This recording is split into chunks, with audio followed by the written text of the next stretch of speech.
آپ کا اس کا نقصان پہنچتا ہے. تو زبان کے تعلق سے اس سے تو دو چیزیں ہیں زبان کے، ایک تو طعنہ دینا اور کسی کی انسلٹ کرنا اس کے سامنے، اور جب وہ موجود نہ ہو تو پھر اس کی غیبت کرنا. یہ بھی زبان کے دو برائی ہیں. اس سامنے بھی ہو تو ذلیل کر رہے ہیں، یا غیبت کے. غیبت کیا ان کی غور موجودگی میں کرتے. اب آپ کو ایک بات بیان کر دوں، ہم پارٹیز میں جاتے ہیں، بہت سارے پارٹیز میں جاتے ہیں، ابھی اسٹارٹر بھی نہیں آیا تو انتظار میں رہتا ہے، تو بٹ راؤنڈ ٹیبل پہ بیٹھے سب لوگ بات چیت کرتے ہیں، اور کھانا آنے سے پہلے سب سے most tasty and delicious dish is غیبت. وہاں سب بیٹھیں گے اور آپ کے جو ٹیبل پہ جو نہیں ہے ان کے تعلق سے ان کا ذکر کریں گے کہ دیکھو وہ ایسی بات کرتے تھے، ایسا چلتے تھے، اور ایسے کپڑے پہنے ہیں، ان سے انہوں نے ایسا کیا ایسا کیا، تاکہ لوگوں کو آپ تھوڑا سا محسوس کریں، ان کو اور لوگوں کو ہنسائیں، ان کو خوش کریں کہ دیکھو. اور یہ نہیں دیکھتے کہ جس کی برائی کر رہے ہیں وہ غیبت میں شمار ہوتا ہے، اگرچہ کہ لوگ آپ کی باتوں سے محظوظ ہو کے خوش ہو کے دیکھ رہے ہیں کہ کیا اچھی بات کریں. تو اسٹارٹر آنے کے پہلے the most tastiest delicious dish is غیبت. اس سے اپنے آپ کو بچانا کریں. تو یہ دو برائیاں تھے، طعنہ دینا اور عیب چننا اور غیبت کرنا. ہم ظالم. اس کے بعد کیا؟ الذی جمع مال، دو مال کو جمع کرنا ہے. اور تیسری برائی کیا ہے؟ مال و دولت کو حاصل کرنا، لوگوں کا حق مارنا، دھوکہ دینا، چوری کرنا، غیر قانونی طریقے سے، رشوت سے، سود سے. اللہ تعالیٰ نے جن چیزوں کی اجازت نہیں دی ہے، جس سے منع کیا ہے، ان طریقوں سے مال جمع کرنا نا، یہ زبردست برائی، یہ تیسری برائی. اس سے اور پھر مال کو بچا بچا کے جمع کے رکھنا اور گننا.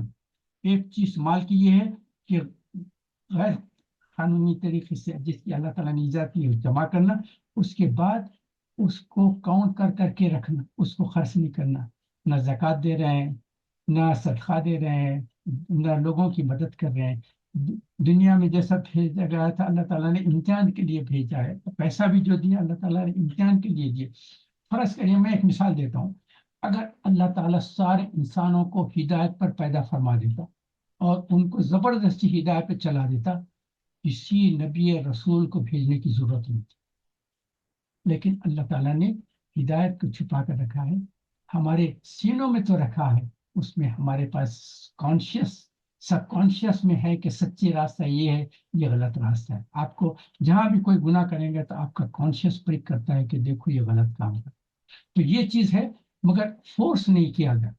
آپ کو سیدھا راستہ بتا دیا گیا، اور یہ غلط راستہ ہے، یہ اللہ تعالیٰ کی فرما برداری ہے، یہ نافرمانی ہے، یہ شکر گزاری ہے، یہ ناشکری. لیکن آپ کو چھوڑ دی. تو یہی کہتا ہوں کہ اللہ تعالیٰ نے ہدایت کو چھپا کے رکھا مگر لوگوں پہ چھوڑ دیا. جب نافرمانی میں چلے گئے تو رسول کو بھیجا گیا، نبی کو بھیجا گیا جو تلقین کرتے تھے، سیدھے راستے پہ لاتے. آج سیدھے راستے پہ آ گئے، اس کے بعد ایک زمانے کے بعد پھر گناہ شروع کر دیے، نافرمانی، ناشکری. پھر ایک دوسرے رسول کو بھیجا. اس لیے 1,24,000 پیغمبروں کو اللہ تعالیٰ نے بھیجا بار بار. اگر ہدایت سب کو دے دیتا تو پھر تو کوئی پیغمبر کی ضرورت نہیں. مثال اس لیے دیا ہوں، اگر اللہ تعالیٰ سارے لوگوں کو دولت کے ساتھ، ہر ایک کے ساتھ دولت دے دیتا، کوئی غریب نہیں ہے، سارے لوگ دولت میں ہیں. لیکن اللہ تعالیٰ نے کسی کو دولت مند بنایا، کسی کو غریب بنایا، کسی کو ضرورت مند بنایا، تاکہ جو دولت والے ہیں وہ اپنی دولت سے ان کی مدد کریں، ان کی ہیلپ کریں. اگر سب کو دولت مند بنا دیتا تو کوئی نہ کسی سے مانگتا تھا، کسی ضرورت تھی. لیکن کسی کو دولت مند بنا، کسی کو محتاج بنا، تو دیکھنے کے لیے کہ جس کے پاس دولت ہے وہ تم ان کو دیتا ہے. کیونکہ جس کے پاس دولت نہیں ہے نا، جس کو آپ دے رہے ہیں وہ اصل میں ان کا حق ہے جو اللہ تعالیٰ نے آپ کے ذریعے سے ان تک پہنچایا. اور یہ دینے میں ایک تو وہ جب مل جائے گا تو وہ بھی اللہ کا شکر ادا کریں کہ اللہ، ہم اتنی مصیبت میں، پریشانی میں تھے، ضرورت میں تھے، الحمدللہ، اللہ تعالیٰ آپ کا لاکھ لاکھ شکر. یہ جو شکر ادا کریں گے تو غریب آدمی جو شکر کرے گا اللہ تعالیٰ اس کو بھی نوازیں گے، اس کے ساتھ نیکیاں جائیں گی. اور جو شخص نے مدد کی اللہ تعالیٰ اس کو بھی نوازیں گے کہ میں نے رقم دی تھی اس لیے کہ تو خرچ کر. اور اگر خرچ نہیں کر کے جمع کر کر کے صرف کاؤنٹ کر رہے ہیں، بینک بیلنس کر کے لاک کے رکھے ہیں، لاک کے رکھے ہیں، تو پھر اس میں آپ کے پاس کوئی اضافہ نہیں ہوگا. آپ جتنا خرچیں گے، زکات دیں گے، صدقات کریں گے، لوگوں پہ خرچ کرتے جائیں گے، تو پھر آپ، یہ اللہ کا وعدہ ہے، تم جتنا خرچ کرو گے تم اس سے زیادہ دے دو. یہ چیز میں کافی خوبصورت تھا، مگر ایک چیز مجھے ذہن میں آگے، اللہ مجھے معاف فرمائے، کوئی اگزامپل بہت غلط قسم کا دے رہا ہوں. آپ نے ٹوائلٹ کا فلش دیکھا؟ جس وقت آپ فلش کرتے ہیں واٹر امٹی ہوتا ہے تو پھر وہ سسٹم بھرنا شروع ہو جاتا ہے. اگر آپ فلش نہیں کریں گے تو پانی جیسے کا ویسے، no more water is going to come inside. آپ جب یہ استعمال کریں گے، پانی کو فلو کر دیں گے، تو پھر next water is going to come. آپ جو اللہ تعالیٰ نے دعوت دی ہے وہ اس کو خرچ کریں گے، استعمال کریں گے، لوگوں کی مدد کریں گے، اور اللہ تعالیٰ، یہ اللہ تعالیٰ کا وعدہ ہے، تم صدقات خیرات کرتے جاؤ، لوگوں کی مدد کرو، میں تم کو اور دیتے جاؤں اور دیتے جاؤں. تو یہ بہت اہم چیز ہے. جمع مالا و عددا، کاؤنٹ کرتے رہتے ہیں. وما ادراک ما، تو اب جو یہ نہیں کریں گے، نافرمانی کریں گے، ناشکری کریں گے، پیسوں کو جمع کر رکھیں گے. اور آپ کو ترمذی کی حدیث کئی مرتبہ بیان کیا ہوں، پھر سے میں بیان کر دیتا ہوں. اللہ تعالیٰ حدیث میں، ترمذی کی حدیث میں حضور اکرم صلی اللہ علیہ وسلم نے فرمایا کہ بنی آدم کے خادم قیامت میں جو سارے لوگ کھڑے رہیں گے، آدم علیہ السلام سے لے کے آخری آدمی جو ہوگا، سب قیامت میں ایک جگہ پہ کھڑے رہیں گے، اس زمین پہ سطح پہ کھڑے رہیں گے. اور جہاں کھڑے رہیں گے ان کے قدم جو ہے جیسا میگنیٹ پکڑ لیتا ہے نا، وہ قدم وہاں سے ہل نہیں سکیں گے، کوشش بھی کریں گے تو آپ اپنا پیر اٹھا نہیں سکیں گے، وہ فکس ہو گئے ہیں آپ کے. جب تک کہ 5 سوالوں کے جواب نہ دیں گے اس آدمی کے قدم وہاں سے ہٹ نہیں سکتے. 5 سوال کیسے؟ عمر کیسا گزاری، پوری لائف کیسا گزاری. سیکنڈ چیز ہے نوجوانی کیسا گزاری. نوجوان میں تو امنگے رہتے ہیں نا، جو چاہے دل میں اپنا جو چاہے. تو نوجوانی کیسا گزاری، ساری عمر کیسا گزاری، نوجوانی کیسا گزاری. مال کیسے کمایا، حق سے یا غلط طریقے سے. اور پھر مال خرچ کیسا کیا، جس کی اللہ تعالیٰ نے حکم دیا تھا، اجازت دی تھی اس طرح سے، یہ اپنے نفس کی خواہشات کے لیے. اور 5واں سوال ہو گیا، جتنا آپ کو علم ہوا اس میں سے کتنا عمل کی. علم تو صاحب معلوم ہو گیا ہر چیز، یہ نہیں کیے، یہ نہیں کیے، یہ نہیں کی، مگر جب عمل کا موقع آیا تو پھر وہ علم کو چھوڑ دیے، جب اپنا نفس جو کر رہا ہے وہ چل. تو 5 سوالات کے جواب جب تک نہیں دیں گے آپ کے قدم نہیں ہے. تو یہ اہم چیز ہے مال کے تعلق سے. تو یہ جو مال، زبان کے تعلق سے جو ہے تانا اور غیبت، یہ 2 چیزیں ہیں.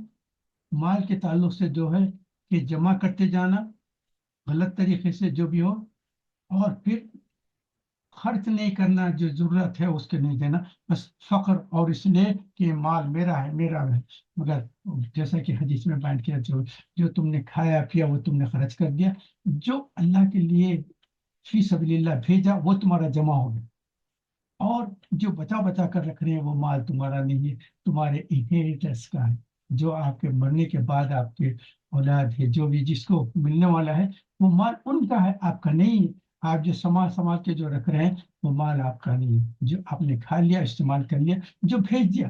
جیسا کہ حضرت عائشہ رضی اللہ عنہ کی حدیث میں تھا نا کہ ایک مرتبہ کسی نے بکرا بھیجا تھا، تو تو اس کے بعد لوگ آتے گئے منتے گئے، تو عائشہ رضی اللہ تعالیٰ نے اپنی جو نوکر تھے جو بھی ان کے ہاتھ سے بل رہے یہ غریبوں کو دیتے جا رہے. جب حضور کے صلی اللہ واپس آئے ہیں، آ کے پوچھا کہ کیا ہے، تو انہوں نے کہا کہ کسی نے بکرا بھیجا تھا مگر اس وقت ایک شولڈر بچا ہوا ہے، باقی سب ختم. حضور سے مسکرائے، انہوں نے کہا عائشہ وہ نہیں، جتنا تم نے دے دیا نا وہ ہمارے لیے بچ گیا ہے، یہ شولڈر بچا نہیں، یہ شولڈر تو ہم کھانے کے لیے استعمال، مگر جو بچا ہے وہ جو تم نے بھیج دیا. تو یہ سب اہم چیزیں. تو نافرمانی اور ناشکری اور نفس امارہ کی غلامی سے بچنے کی کوشش کریں گے. اگر نہ کریں گے نا تو نافرمانی، ناشکری اور نفس امارہ کی غلامی میں کرنے والوں کے لیے حطمہ ہے. الحطمہ تو اللہ تعالیٰ خود بھی فرماتے ہیں. الحطمہ کیا ہے؟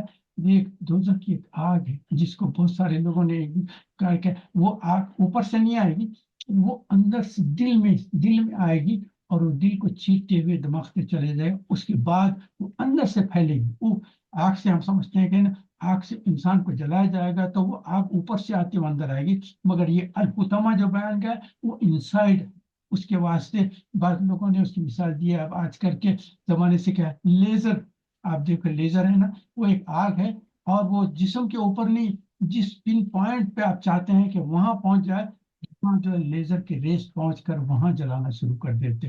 تو یہ الحتما کیا ہے, ایک لیزر قسم کی آگ ہے جو انسان کے دل میں آئے گی اور اندر سے جلاتے ہوئے اس کے دماغ تک پہنچ جائے گی اور وہاں سے پھیل کے پارے جسم میں آ گئی.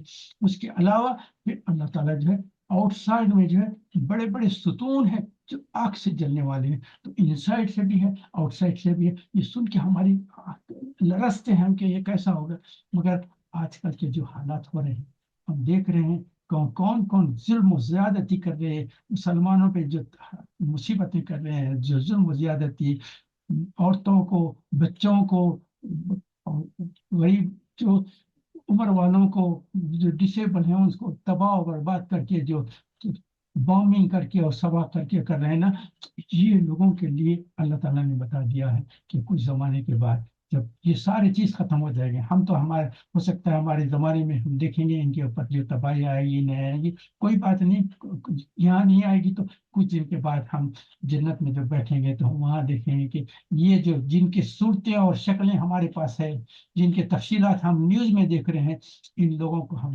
جلتے ہوئے آگ میں دیکھیں گے, جن کے سینوں سے آگ نکلے گی اور وہ پھیلے گی اور ان کو آگے پیچھے ان کے ستونوں میں آگ کے اندر رہیں گے. تو اس وقت ہم دیکھیں گے ان کے چہرے بھی دیکھیں گے اور جلتے ہوئے ختم ہوں گے, پھر دوبارہ اللہ ان کو زندگی دے گا, پھر دوبارہ کنٹینیوس جلتے جائیں گے, عذاب میں جائیں گے, پھر سے پھر اللہ تعالیٰ ان کو کر دے گا. تو یہ اس صورت کے تعلق سے آج ختم کرتا ہوں. اللہ تعالیٰ یہاں جو کہا گیا سنا گیا اس کو اپنے رحمت کے طرف قبول فرمائے, جو ہم سے غلطی ہوگی اللہ تعالیٰ اپنے معاف فرمائے. سبحانك اللهم وبحمدك نشهد لا اله الا انت نستغفرك ونتوب اليك. سبحان ربك رب العزة عما يصفون وسلام على المرسلين والحمد لله رب العالمين.